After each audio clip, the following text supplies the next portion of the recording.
제5차 정책조정회의를 시작하도록 하겠습니다. 저희 새정치민주연합은 수첩이 없습니다. 사람을 잘 찍어주시기 바랍니다. 먼저 우윤근 원내대표님 모두 발언 있겠습니다. 네, 박근혜 대통령 10년 기자회견에서 우리 국민 모두가 확인하는 것은 불통이었습니다. 대통령의 기자회견에 대한 국민들의 절망에도 불구하고 청와대 구중궁궐의 권력 암투는 계속되고 있습니다. 청와대발 문건 유출과 민정수석의 항명, 또 수천 메모가 국민을 새벽도부터 혼돈으로 몰아넣고 있습니다. 이쯤 되면 청와대에 대한 기대는 아예 접어야 할 것 같습니다. 이제야말로 국회에서 여야가 힘을 합쳐서 국정을 바로 잡아야 할 때가 온 것 같습니다. 정치가 국민에게 희망을 드려야 합니다. 그 출발이 오늘 있을 2+2 회동이 되었으면 합니다. 첫째로는 비선실세 국정농단에 대한 국민적 의혹이 여전합니다. 청와대 인적 쇄신과 특검 실시는 원만한 국정 운영의 전제가 될 수밖에 없습니다. 둘째로 정계특위와 개헌특위를 구성해서 정치개혁과 헌법 개정 논의에 바로 착수해야 합니다. 청와대에서 일어난 일련의 국정농단 의혹은 바로 제왕적 대통령제의 폐해를 백일하에 여실하게 드러내는 것입니다. 이러한 폐해를 바로잡기 위한 근본적 대책이 바로 개헌이고, 개헌 없이는 어떤 정치 개혁도 겉돌 수밖에 없습니다.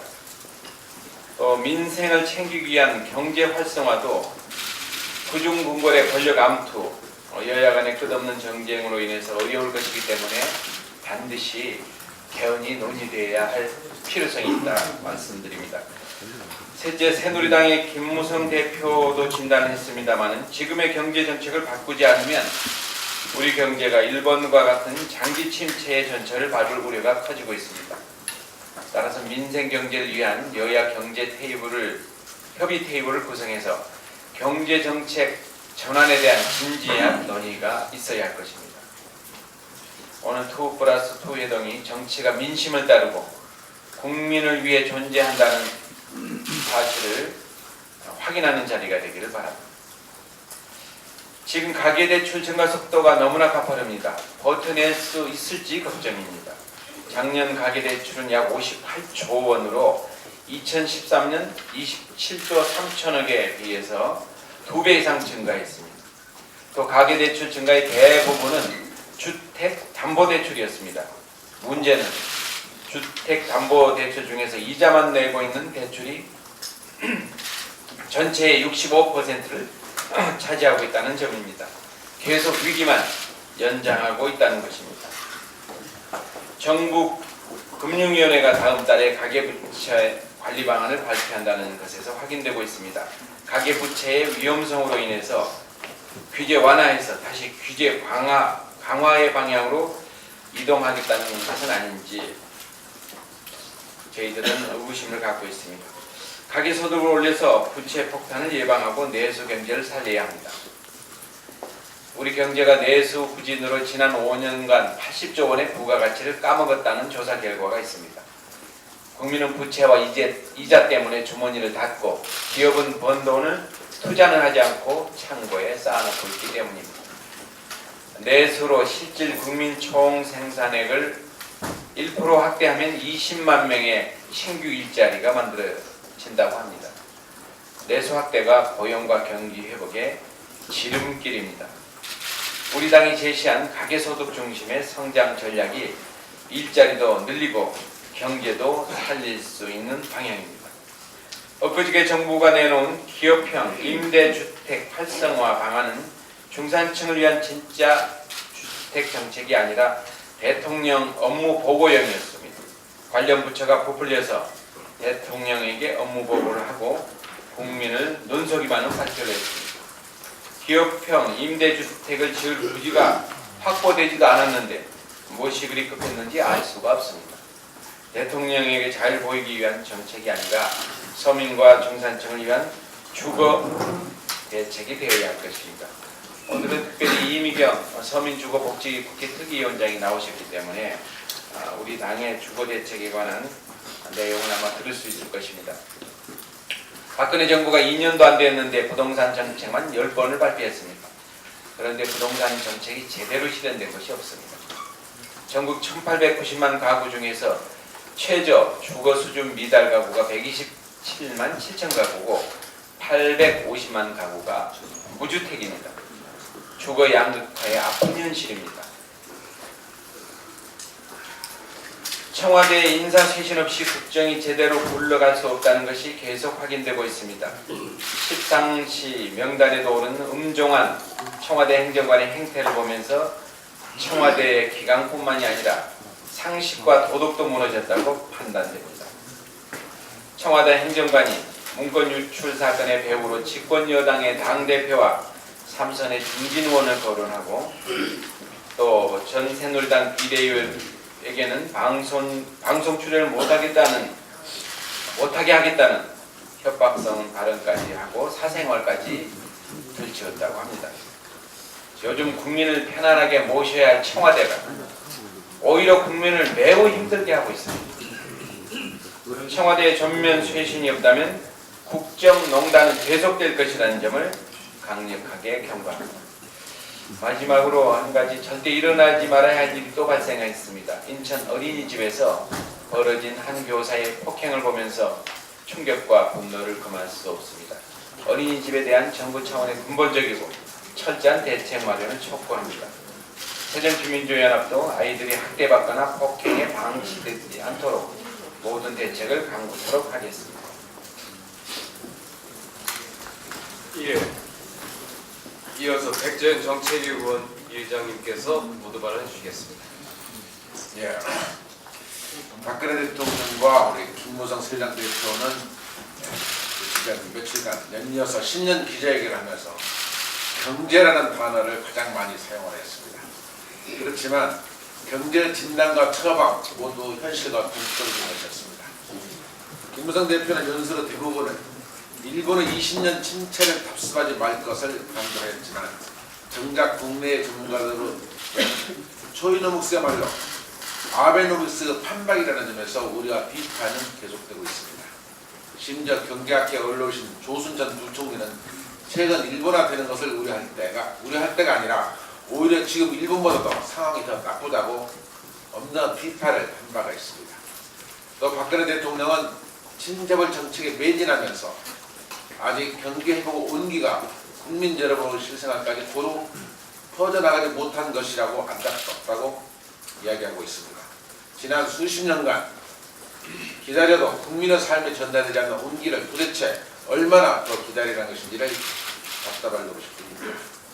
대통령은 이제라도 국내의 경제학자들 비판에 기울여 시대착오지의 낙수 효과만 기를 것이 아니라 서민과 중산층 소득 증대에 심각한 가계부채에 대한 대책들이 마련되어야 될 것이라고 보여집니다.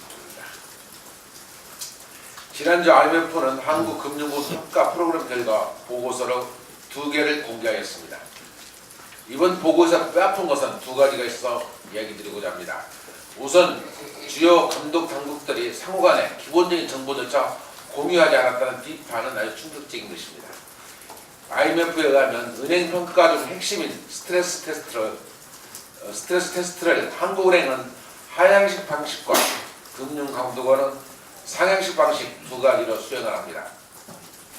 두 자료는 상호 보완되기위해서 교차 검증이 필수적임에도 불구하고 두 기관은 서로 자료 공유를 하지 않았다는 것이 IMF 비판이었습니다.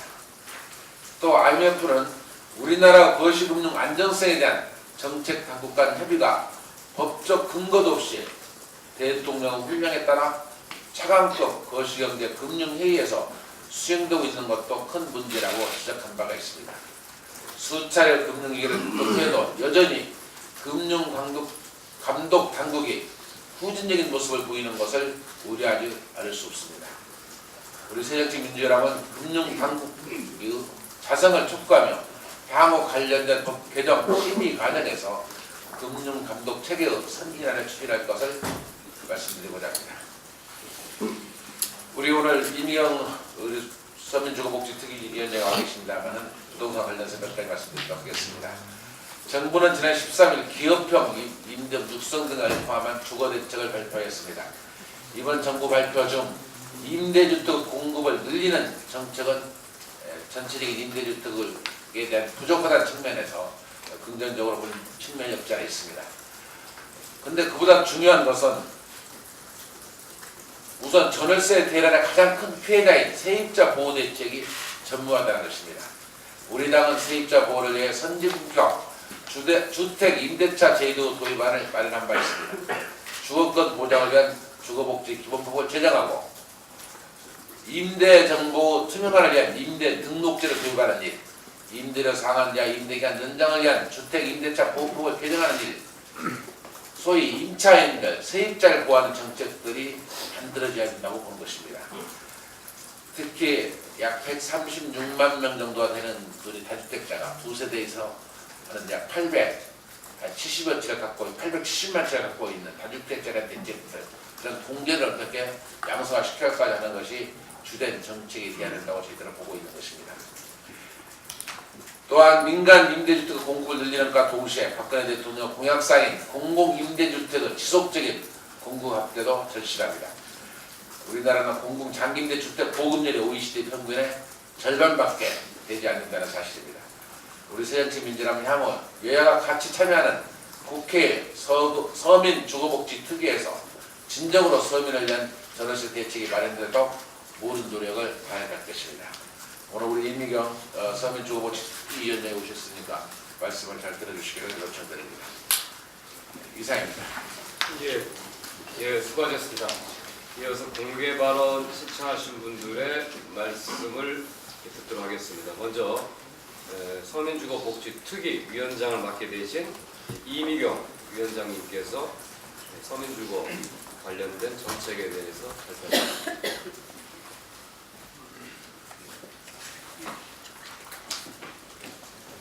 네, 오늘 원내대표님 또 정책위 의장님 우리 당의 국민주거복지 정책을 꼭 밀고 나가겠다 하는 의지를 강하게 밝혀주셔서 정말 감사합니다. 잘 아시는 대로 19대 국회 들어와서 우리 당이 지속적으로 가장 중요한 법안으로 추진해왔던 것이 세입자들을 보호하기 위한 전월세 상한제, 계약갱신 청구제, 그리고 임대차 등록제였습니다.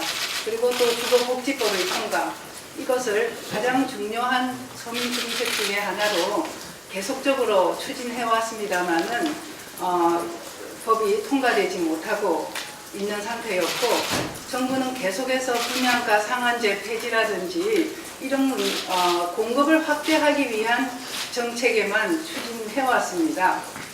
정부가 하고자 하는 공급 늘리기 정책은, 그리고 또 그동안에 이 부동산 가격 상승을 막기 위한 규제 법안은 거의 다 정부가 원하는 대로 풀었습니다.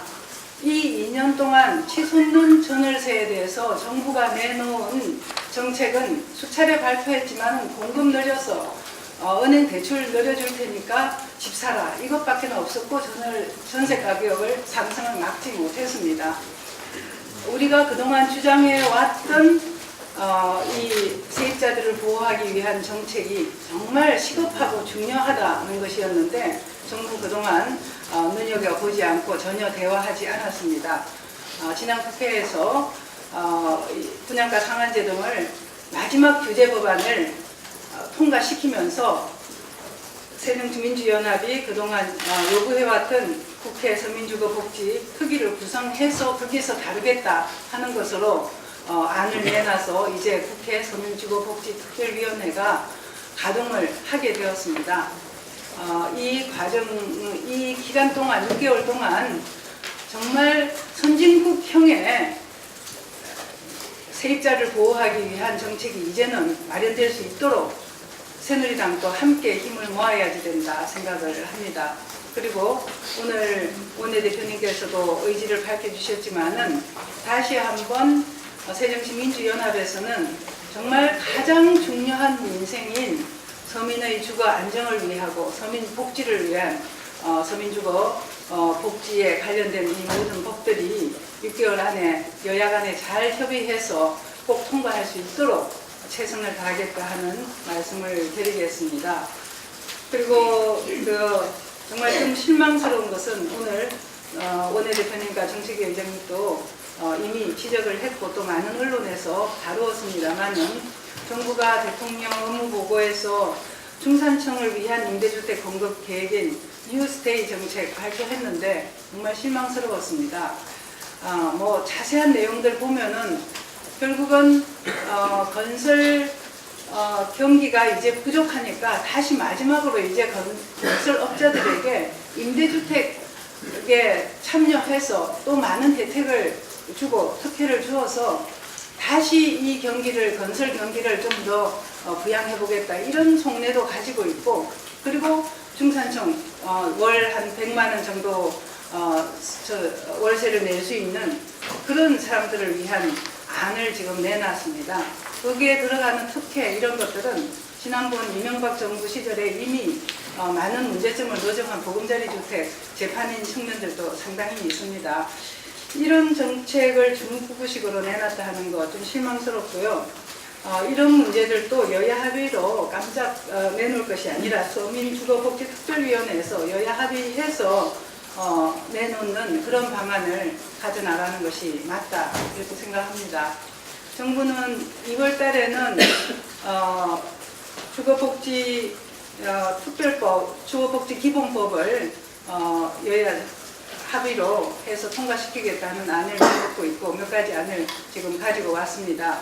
우선 주거복지 기본법이 통과될 수 있도록 2월 달에 함께 애쓰겠고요. 그리고 이어서 지금 쟁점이 되고 있는 법안들도 우리 위원회에서 잘 합의해서 통과하는 법안을 만들어 나가도록 하겠습니다. 정말 가장 중요한 서민 정책입니다. 여기에 대해서 언론에서도 많은 관심 가지고 이 6개월 안에 정말 중요한 성과가 낼 수 있도록 많이 관심 기울여 주시기 바랍니다. 고맙습니다.